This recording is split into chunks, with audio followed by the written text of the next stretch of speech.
వైజాగ్ లో జూలై 24న BNR golden diamonds opening సందర్భంగా మెగా ఆఫర్స్.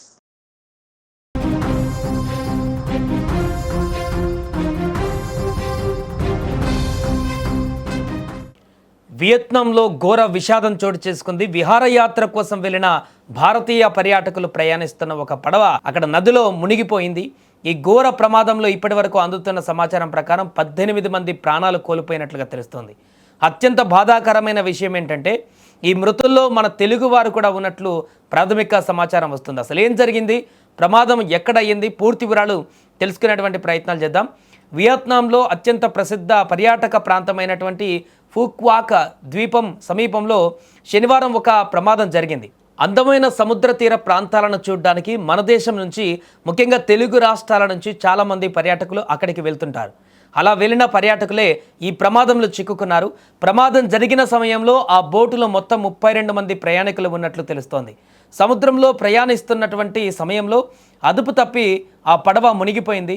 దీంతో అందులో ఉన్నవారంతా నీళ్లలో మునిగిపోయారు. ఈ ఘోర ప్రమాదం పైన వియత్నంలోని భారత రాయబార కార్యాలయం సోషల్ మీడియా వేదికగా స్పందించింది.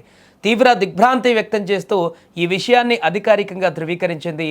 ఒక అత్యంత విచారకరమైనటువంటి సంఘటనలో వియత్నంలోని ఫుక్వాక్ ద్వీపం సమీపంలో కొద్ది గంటల క్రితం భారతీయ పర్యాటకులతో వెళుతున్న పడవ మునిగిపోయింది. స్థానిక అధికారులు ప్రస్తుతం శోధన, సహాయక చర్యలు కొనసాగిస్తున్నారు. ఈ ప్రమాదానికి సంబంధించిన ఖచ్చితమైన వివరాలను సేకరిస్తున్నామని భారత ఎంబసీ ట్వీట్ చేసింది. ప్రమాదం జరిగిన వెంటనే స్థానిక వియత్నాం తీర రక్షక దళం అధికారులు రంగంలోకి దిగారు. గాలింపు చర్యలను ముమ్మరం చేశారు. నీటిలో మునిగిపోయిన వారిని బయటకు తీసేందుకు శ్రమిస్తున్నారు. ఇక ఈ ప్రమాదంలో ఎంతమంది సురక్షితంగా బయటపడ్డారు, మరణించిన వారి పూర్తి వివరాలు ఏంటి అనే దానిపైన ఇంకా పూర్తి స్పష్టత రావాల్సి ఉంది. అయితే బాధిత కుటుంబాలకు సమాచారం అందించడానికి, వారిని ఆదుకోవడానికి భారత ప్రభుత్వం తక్షణమే స్పందించింది. వియత్నంలోని హూచిమిన్ సిటీలో ఉన్న భారత కాన్సులేట్ జనరల్ కార్యాలయంలో ఒక ప్రత్యేక కంట్రోల్ రూమ్ను ఏర్పాటు చేశారు. అలాగే హనోయిలో కూడా మరో కంట్రోల్ రూమ్ను అందుబాటులోకి తెచ్చారు.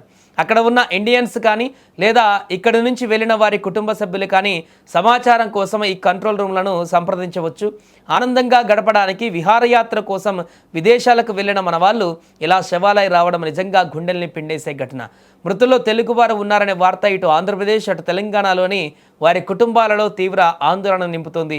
ఈ ప్రమాదానికి సంబంధించిన మరిన్ని ఖచ్చితమైన వివరాలు, మృతుల పేర్లు కూడా తెలియాల్సి ఉంది. అధికారుల పూర్తి వివరాలు ప్రకటించాల్సి ఉంది. దీనిపైన ఎలాంటి ఈ ప్రమాదంలో చనిపోయినటువంటి వారి ఆత్మకు శాంతి చేకూరాలంటూ కూడా కోరుకుందాం. అలాగే పూర్తిగా ఇక్కడ మనకు కనిపిస్తున్నటువంటి విజువల్లో చూస్తే ప్రమాద తాలూకు దృశ్యాలు, దాని యొక్క ఎంత తీవ్రతతో ఆ ప్రమాదం జరిగిందనేది అల్లకల్లోలంగా మారినటువంటి ఆ నీటి ప్రవాహంలో పూర్తిగా దాని కంట్రోల్ తప్పిపోయింది. ఆ పడవ ఒక్కసారిగా కంట్రోల్ తప్పినటువంటి ఆ పడవ అందులో బోల్తా పడినటువంటి సన్నివేశాలు మనకు కనిపిస్తున్నాయి.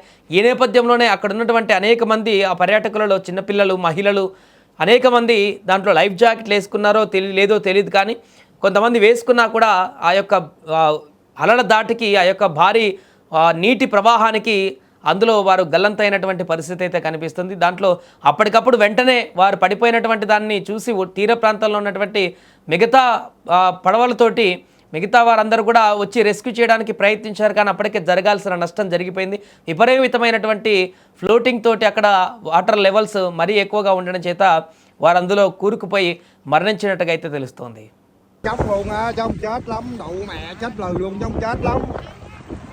Má còn kẹt cái chổng nhiều lắm. Chết luôn. Có người Việt Nam mà nó ghép tùm lum mà.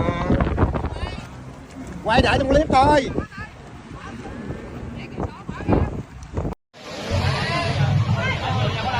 Thôi, mình đi trên. Vậy thôi mình đi vô trong đi cô. Mình đi xuống thôi. Đi.